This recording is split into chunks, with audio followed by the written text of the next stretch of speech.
नमस्कार, टेकमाना टेक अपडेटमा स्वागत छ। मौसमा 27 वर्षदेखि इन्टरनेटको स्पिडमा मात्र होइन, प्रविधि सुविधा सृजनशीलतामा पनि सधैँ छिटो।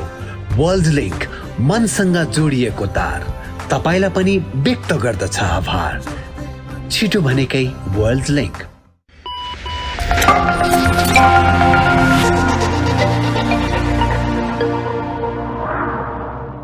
अपडेट सुरु गरौं। प्राइस वार रोक्ने नाममा धमाधम सस्ता इन्टरनेट प्याकेज बन्द सम्बन्धी समाचारबाट। इन्टरनेट सेवा प्रदायक कम्पनीहरू धमाधम आफ्ना सस्ता प्याकेज बन्द गर्न थालेका छन्। सस्तो मूल्यमा इन्टरनेट दिन सुरु भएको प्राइस वार अर्थात् प्रतिस्पर्धाबाट थाकेपछि कम्पनीहरू बजार सुधारमा जुटेका हुन्। सस्तो इन्टरनेट दिने नाममा कतिपय इन्टरनेट सेवा प्रदायक कम्पनीहरू टिक्नै नसक्ने अवस्था बनेको भन्दै लागत भन्दा सस्ता भनिएका इन्टरनेट प्याकेज बन्द हुन थालेका हुन्। इन्टरनेट सेवा प्रदायक संघ नेपालका सिइओ सुभाष खड्काले सेवा प्रदायकहरूबीच प्राइस वारमा नजाने गरी भद्र सहमति भएको जानकारी दिएका छन्। त्यसै अनुरूप नेपालकै सस्तो इन्टरनेटको नाममा प्रचारमा आएको वाइफाई नेपालले आफ्ना सबै प्याकेजको मूल्य बढाएको छ। वाइफाई नेपालको सबैभन्दा सस्तो योजनाको रूपमा रहेको प्याकेजको मूल्य 367 रुपैयाँ 3 महिनाका लागि 1100 रुपैयाँ रहेकोमा अहिले बढाएर मासिक 950 रुपैयाँ पुर्याइएको छ। अर्कोतर्फ नेपाली इन्टरनेट बजारलाई सस्तो इन्टरनेट दिने प्रतिस्पर्धामा धकेल्ने सिजी नेटले पनि आफ्ना सस्ता इन्टरनेट प्याकेज बन्द गरिसकेको छ। हाल कम्पनीको सबैभन्दा सस्तो प्याकेज 130 एमबीपीएस गतिको इन्टरनेट 1 वर्षका लागि खरिद गर्दा मासिक 779 रुपैयाँ तिर्नुपर्ने हुन्छ। तर बजारमा आक्रामक रूपमा प्रस्तुत भइरहेको डिस होमले भने आफ्नो सस्ता इन्टरनेट प्याकेजको मूल्य यथावत राखेको देखिन्छ। कम्पनीको 75 एमबीपीएस इन्टरनेट प्याकेज 1 वर्षका लागि लिँदा विद्यमान ग्राहकलाई मासिक 595 रुपैयाँ पर्छ। यसैबीच नियामक नेपाल दूरसञ्चार प्राधिकरणले केही दिन अघि मात्र आपसी मिलेमतोमा इन्टरनेट सेवाको महसुल दर बढाएको विषय प्रति ध्यानाकर्षण भएको जनाउँदै स्वीकृत महसुल दर भन्दा बढी शुल्क लिने कार्य नगर्न र त्यसो गराएको पाइए कारवाही गर्ने आशय व्यक्त गरेको छ। तर हाल प्राय सबैजसो सेवा प्रदायकले सस्तो भनेर ल्याएका र हाल बढाएका कुनै पनि इन्टरनेट प्याकेज प्राधिकरणबाट स्वीकृति भएका छैनन्। यसअघि इन्टरनेट सेवा प्रदायक बीच प्राइस वारको नाममा अस्वस्थ प्रतिस्पर्धा देखिएको भन्ने नियामक अहिले सेवा प्रदायकले करेक्सन गर्न खोज्दा मूल्य वृद्धिको समाचारले तरङ्गित भएको छ। सरकारले आगामी 3 वर्षभित्र जग्गाधनी प्रमाण पूर्जा, ब्याङ्क खाता, स्थायी लेखा नम्बर र सवारी चालक अनुमति पत्र जारी गर्दा अनिवार्य रूपमा राष्ट्रिय परिचय पत्र नम्बर उल्लेख गर्नुपर्ने व्यवस्था गर्ने भएको छ। शुक्रबार राष्ट्रपति रामचन्द्र पौडेलले संसदमा प्रस्तुत गरेको सरकारको आगामी आर्थिक वर्ष 2080-81 को नीति तथा कार्यक्रम मार्फत यस्तो घोषणा गरिएको हो। यसका लागि राष्ट्रिय परिचय पत्र दर्ता तथा वितरणलाई अभियानको रूपमा सञ्चालन गरी स्थानीय तहबाटै वितरणको व्यवस्था मिलाइनेछ। 1 वर्षभित्र सबै नेपालीलाई राष्ट्रिय परिचय पत्र वितरण गर्ने अभियान सञ्चालन गरिनेछ भने नागरिकको व्यक्तिगत जैविक विवरण एक पटक मात्र लिने र त्यस्तो विवरणलाई राष्ट्रिय परिचय पत्र प्रणालीमा आबद्ध गर्न आवश्यक कानुनी व्यवस्था मिलाइने नीति समेत लिइएको छ। गरिब परिवार परिचय पत्रलाई राष्ट्रिय परिचय पत्रमा आबद्ध गरी सामाजिक सुरक्षा कार्डमा रूपान्तरण गरिने र गरिब परिवार पहिचान तथा परिचय पत्र वितरण कार्यक्रम 2 वर्षभित्र सम्पन्न गरिने बताइएको छ। नवप्रवर्तन, अनुसन्धान, आविष्कार र विज्ञान शिक्षाको विस्तारलाई प्रोत्साहन गर्न नवप्रवर्धन तथा आविष्कार कोष स्थापना गर्ने घोषणा पनि सरकारले गरेको छ। त्यसका लागि संसदले यसै अधिवेशनमा नवप्रवर्धन, अनुसन्धान र आविष्कार सम्बन्धी कोष सञ्चालन गर्ने विषय पेश गरिनेछ। लगानी योग्य पुँजी अभावमा उद्यमशीलता निरुत्साहित हुने अवस्थाको अन्त्य गर्ने, उच्च प्रविधिमा आधारित उद्योगको विकास गर्ने, औद्योगिक वातावरण निर्माण गर्ने, रोजगारी र उद्यमशीलता उन्मुख स्वरोजगारीका लागि सिप, पुँजी र व्यावसायिक तालिम उपलब्ध गराउनुका साथै सुरुवाती व्यवसाय गर्न आवश्यक बिउ पुँजी सहुलियतपूर्ण ब्याजदरमा उपलब्ध गराउने विषय समेत नीति तथा कार्यक्रममा समेटिएको छ। नवप्रवर्तनमा आधारित उद्यम व्यवसायलाई प्रोत्साहित गर्ने, नवप्रवर्तनको क्षेत्रमा काम गर्न चाहने युवाहरूको दक्षता तथा सिपको उपयोग गरी उद्यम व्यवसाय प्रवर्धन गर्न विशेष कार्यक्रम सञ्चालन गर्ने घोषणा पनि सरकारले गरेको छ। स्वदेशी वस्तुको उत्पादन र उपभोग वृद्धिका लागि मेक इन नेपाल र मेड इन नेपाल अभियानलाई सहयोग पुर्याउने नीति सरकारले लिएको छ, जस अन्तर्गत तिलगङ्गा आँखा अस्पतालबाट उत्पादित लेन्सलाई विश्व बजारमा ब्रान्डिङ गरिनेछ भने 20% सम्म महँगो भए पनि स्वदेशी वस्तुहरू खरिद गर्ने प्रबन्ध मिलाइनेछ। पेट्रोलियम पदार्थमाथिको परनिर्भरता हटाउन सरकारले विद्युतीय सवारीको उत्पादन र प्रयोगलाई प्रोत्साहन गर्नेछ। सरकारी कार्यालयहरूमा विद्युतीय सवारी साधन उपयोग गर्ने नीति लिइएको छ।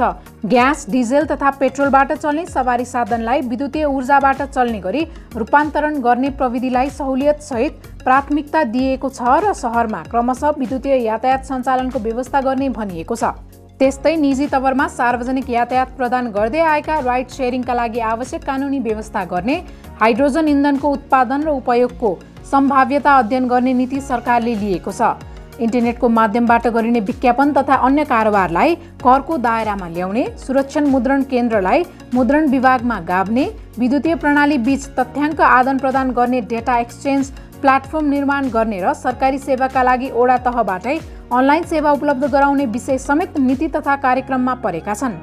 सार्वजनिक निकायका सूचना प्रणालीको नक्साङ्कन गरी विद्युतीय सुशासन ब्लुप्रिन्ट निर्माण गर्ने, सरकारी तथा सार्वजनिक सेवा प्रवाहमा प्रयोग हुने सूचना प्रविधिको नक्साङ्कन, प्रयोग, गुणस्तर निर्धारण तथा प्राविधिक परीक्षण कार्य एकीकृत रूपमा सञ्चालन गर्ने व्यवस्था मिलाउने भनिएको छ।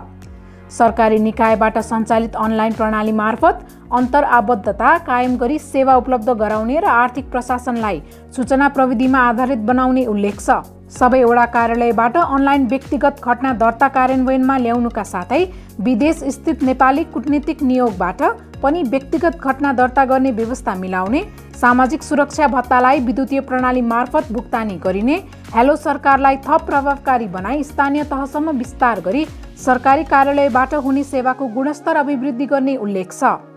डिजिटल नेपाल फ्रेमवर्कलाई समसामयिक परिमार्जन गरी प्रभावकारी कार्यान्वयन गरिनेछ।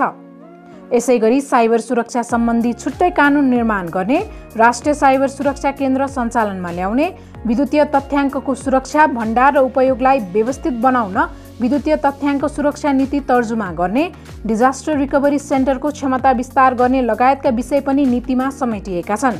वैदेशिक रोजगारको श्रम अनुमति र पुनः श्रम स्वीकृति प्रदेश तहबाटै अनलाइन मार्फत उपलब्ध गराउने, वैदेशिक रोजगार सम्बन्धी गुनासो तत्काल सुनवाईका लागि 24 घण्टा हटलाइन सेवा सञ्चालनमा ल्याउने र प्रदेश स्तरमा सेन्टर फर एक्सिलेन्सको रूपमा राष्ट्रिय र प्रदेश स्तरीय टेलिमेडिसिन सेन्टर स्थापना गर्दै लैजाने बताइएको छ। अब भुक्तानी सेवा प्रदायक एक आपसमा गाभिन सक्ने भएका छन्।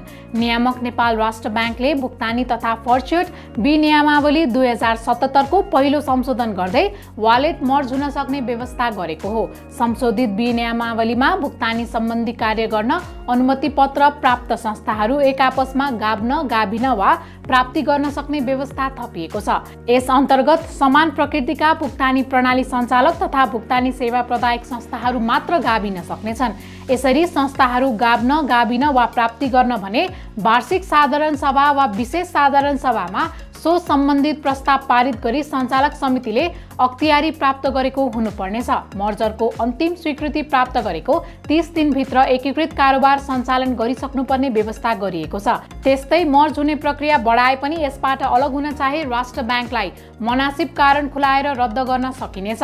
तर मर्जको स्वीकृति प्राप्त गरेको 30 दिन एकीकृत कारोबार सञ्चालन नगरे अथवा सैद्धान्तिक सहमति प्राप्त गरी तोकिएको मितिमा अन्तिम स्वीकृतिका लागि निवेदन पेश नगर्ने संस्थालाई भने भुक्तानी तथा फर्च्युट ऐन 2075 बमोजिम कारबाही हुने पनि उल्लेख गरिएको छ। सामाजिक सञ्जाल मार्फत नाबालिकालाई एडिट गरिएका अश्लील फोटो तथा भिडियो पठाएर दुःख दिएको आरोपमा एक किशोर पक्राउ परेका छन्। 12 घर भई काठमाडौँ बस्ने 17 वर्षीय ती किशोरले नक्कली फेसबुक एकाउन्ट खोली नाबालिकालाई हैरानी दिएको पाइएको साइबर ब्युरोले जनाएको छ। पीडित बालिकाले दिएको उजुरी अनुसार टिकटकमा राखेका भिडियोलाई किशोरले एडिट गरेर अन्य महिलाको नग्न तस्बिर जोडेर दुःख हैरानी दिने गर्थे। यसरी दुःख हैरानी दिएर डर त्रासमा पारेपछि पीडित बालिका र उनका बाबुले साइबर ब्युरोमा उजुरी दिएका थिए। अनुसन्धान प्राविधिक विश्लेषण तथा ह्युमन इन्टेलिजेन्सका आधारमा साइबर ब्युरोबाट खटिएको प्रहरीले किशोरलाई बुधबार काठमाडौँ घट्टेकुलाबाट पक्राउ गरेको हो। अल्टिमा लाइफस्टाइलले आफ्नो नयाँ स्मार्ट वाच बजारमा सार्वजनिक गरेको छ। स्मार्ट वाच प्रेमीहरूका लागि कम्पनीले अल्टिमा वाच म्याजिक सार्वजनिक गरेको हो। IP68 वाटर रेसिस्टेन्स रेटिङ भएको यो स्मार्ट वाचमा 1.83 इन्चको अल्ट्रा भ्यू सहितको डिस्प्ले उपलब्ध छ। अल्टिमा स्मार्ट एपसँग कनेक्ट गरेर यो स्मार्ट वाच प्रयोग गर्न सकिनेछ। यसमा 110 भन्दा बढी स्पोर्ट्स मोड सँगै auto sleep, blood oxygen tracking लगायतका फिचर उपलब्ध छन्। साथै यसमा ब्लुटुथ कलिङ फिचर पनि दिइएको छ। बजारमा यो स्मार्ट वाच ब्ल्याक र कपर गरी दुई रङमा उपलब्ध छ, जसको मूल्य 3579 रुपैयाँ तोकिएको छ। नेपाली बजारमा भारतीय ब्रान्ड मिभीका दुई नयाँ मोडलका इयरबड भित्रिएका छन्। नेपालका लागि मिभीको आधिकारिक वितरक इन्फिनिटी ग्रुप प्रालीले कमान्डो X9 र मिभी K7 डियोपड्स भित्र्याएको हो।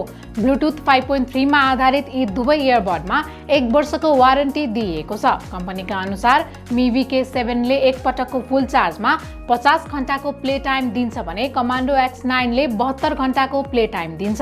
त्यस्तै मिभी K7 galaxy black, jazzy blue, mint green, coral, ivory कलरमा उपलब्ध हुन्छ। त्यस्तै कमान्डो X9 ब्ल्याक र व्हाइट कलरमा मात्र उपलब्ध छ।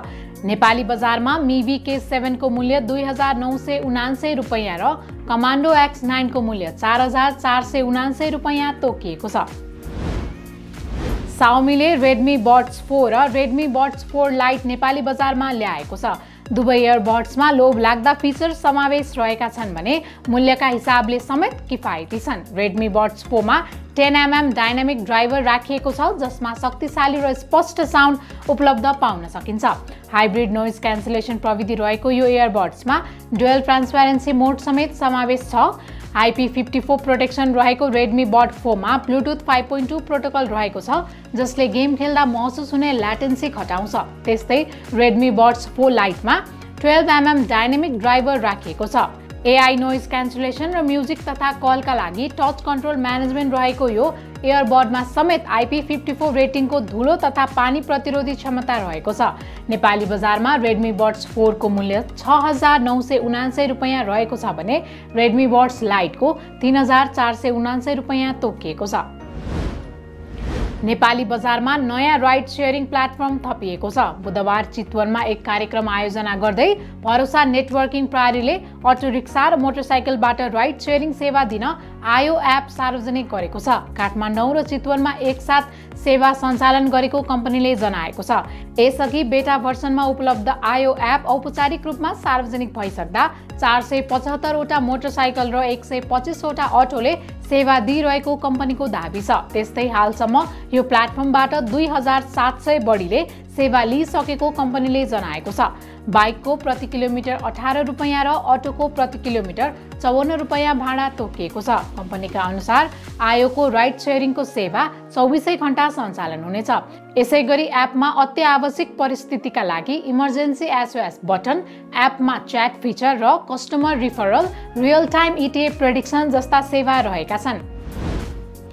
चिनिया विद्युतीय सवारी निर्माता होजन अटोको नेटा यू प्रो नेपाली बजारमा आउने भएको छ। चौधरी ग्रुप अन्तर्गतको CG मोटर्सले यो मोडलको विद्युतीय कार नेपाल भित्र्याउन लागेको हो। CG मोटर्सले आफ्नो वेबसाइटमा नेटा यू प्रोलाई लिस्टिङ गरिसकेको छ।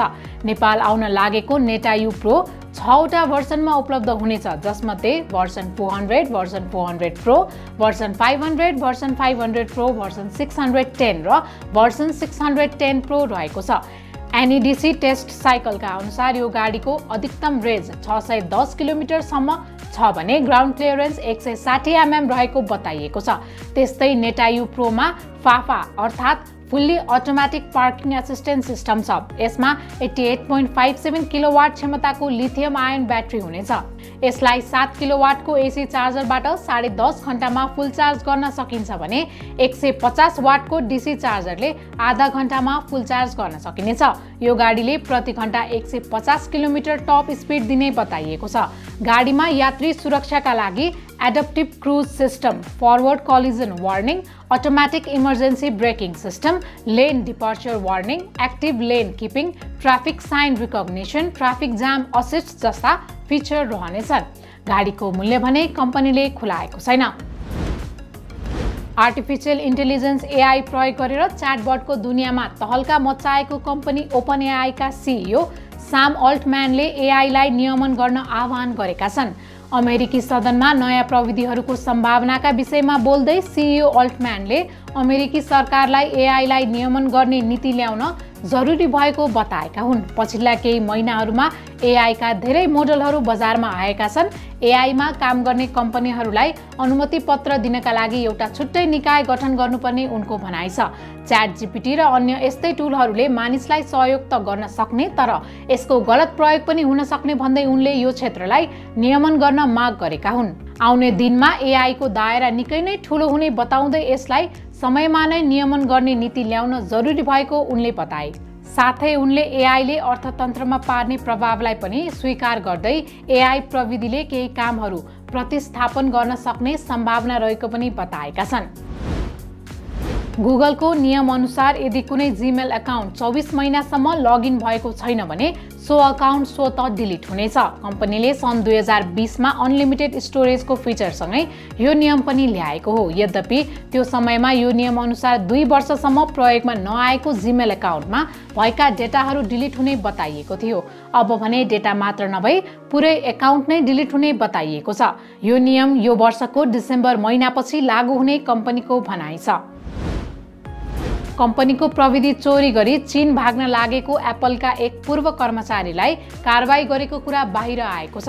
एप्पलको व्यापारिक रणनीतिसँगै स्वचालित प्रणाली, सेल्फ ड्राइभिङ कार लगायतका विभिन्न योजनामा प्रयोग भइरहेको प्रविधिलाई चीन, रुस र इरानको लागि चोरी गरेर चीन भाग्न लागेको आरोपमा कम्पनीका पूर्व कर्मचारीलाई कारबाही गरिएको हो। रोयटर्समा प्रकाशित समाचार अनुसार 35 वर्षीय विबाओ वाङ एप्पलका पूर्व कर्मचारी हुन्, जसले सन् 2016 देखि एप्पलमा इन्जिनियरका रूपमा काम गरिरहेका थिए। तर सन् 2017 मा उनले अमेरिका स्थित चिनिया कम्पनीमा नयाँ जागिर सुरु गरे, जसको विषयमा उनले एप्पललाई 4 महिनापछि मात्र जानकारी दिएका थिए। उनले उक्त चिनिया कम्पनीसँग स्वचालित कारको लागि काम गरिरहेका थिए। यता एप्पल राजीनामा दिनुभन्दा 4 महिना अगाडिदेखि नै उनले सो चिनिया कम्पनीमा पनि काम गर्न सुरु गरिसकेका थिए। अर्को कम्पनीमा काम गरेको 4 महिनापछि मात्र उनले एप्पल छोडेका हुन्। यद्यपि जागिर छोडिसकेपछि वाङसँग कम्पनीको संवेदनशील डेटाहरू भएको कुरा कम्पनीले पत्ता लगाएर घरमा तलासी गर्दा प्रहरीले ठूलो मात्रामा एप्पलको डेटा फेला पारेको थियो। यस लगत्तै उनलाई चीन फर्काइएको अमेरिकी निकायले जानकारी दिएको छ। अब ट्विटरका ब्लूटिक सब्सक्राइबरले 2 घण्टासम्म लामो भिडियो अपलोड गर्न पाउने भएका छन्। एलन मस्कले एक ट्विट गर्दै यो विषयमा जानकारी दिएका हुन्। कम्पनीले नयाँ अपडेट ल्याउँदै आफ्ना सशुल्क अर्थात् ब्लूटिक खरिद गरेका प्रयोगकर्ताको लागि यो सुविधा थप गरेको हो। अब ब्लूटिक खरिद गरेको प्रयोगकर्ताले 2 घण्टा लामो र 8 GB सम्मको भिडियो अपलोड गर्न सक्नेछन्। विशेष गरी पोडकास्ट बनाउने, छोटो फिल्महरू बनाउने लगायतका प्रयोगकर्तालाई ध्यानमा राख्दै कम्पनीले यो सुविधा थप गरेको जनाएको छ। हालको लागि iOS प्रयोगकर्ताले मोबाइल एपबाट पनि यो सुविधा लिन सक्नेछन् भने एन्ड्रोइड प्रयोगकर्ताले भने हाल यो फिचर वेब भर्सनमा मात्र प्रयोग गर्न सक्नेछन्। यसरी अपलोड गरिएको भिडियो ब्लूटिक खरिद नगरेका प्रयोगकर्ताले पनि हेर्न सक्नेछन्। ठुलो स्क्रिनमा युट्युब हेर्ने प्रयोगकर्ताका लागि कम्पनीले 30 सेकेन्डसम्मको अनस्किपेबल एड हटाउन नमिल्ने विज्ञापन ल्याउने भएको छ। बुधबार न्युयोर्क राज्यमा आयोजित युट्युब ब्रोडकास्ट कार्यक्रममा कम्पनीले यस्तो घोषणा गरेको हो। कम्पनीले स्मार्ट टेलिभिजनमा युट्युब हेर्ने प्रयोगकर्तालाई प्रभाव पार्ने किसिमका 2वटा महत्त्वपूर्ण घोषणा गरेको छ। सबैभन्दा पहिले युट्युबमा बढी प्रयोगकर्ताले रुचाएको भिडियो हेर्दा 30 सेकेन्डसम्मको हटाउन नमिल्ने विज्ञापन राख्ने कम्पनीले बताएको छ। कम्पनीका अनुसार युट्युब सेलेक्ट अम्ब्रेला क्याटेगोरीमा पर्ने भिडियोमा यो नियम लागू हुनेछ, अर्थात् धेरै लाइक, कमेन्ट, भ्युज भएको भिडियोमा मात्र यो नियम लागू हुनेछ। प्रयोगकर्ताको सहजताका लागि 15-15 सेकेन्डका 2वटा विज्ञापन देखाउनु भन्दा एउटा 30 सेकेन्डको विज्ञापन देखाउन उपयुक्त हुने भन्दै कम्पनीले यस्तो निर्णय लिएको हो। दोस्रो, कम्पनीले स्मार्ट टिभीमा युट्युब हेर्ने प्रयोगकर्ताका लागि पज एड्स फिचर ल्याउन लागेको जनाएको छ। यो फिचर अन्तर्गत प्रयोगकर्ताले हेर्दा हेर्दै भिडियो पज गरेको अवस्थामा विज्ञापन देखिनेछ। यस्तो हुँदा तपाईले आफूलाई उपयुक्त हुने समयमा भिडियो पज गरेर विज्ञापन हेर्न सक्नुहुन्छ। टेकपाना टेक अपडेट आजलाई यति नै। प्रविधि सम्बन्धी विभिन्न जानकारीको लागि टेकपाना हेर्दै गर्नुहोला। आजलाई भने बिदा दिनुहोस्। नमस्कार।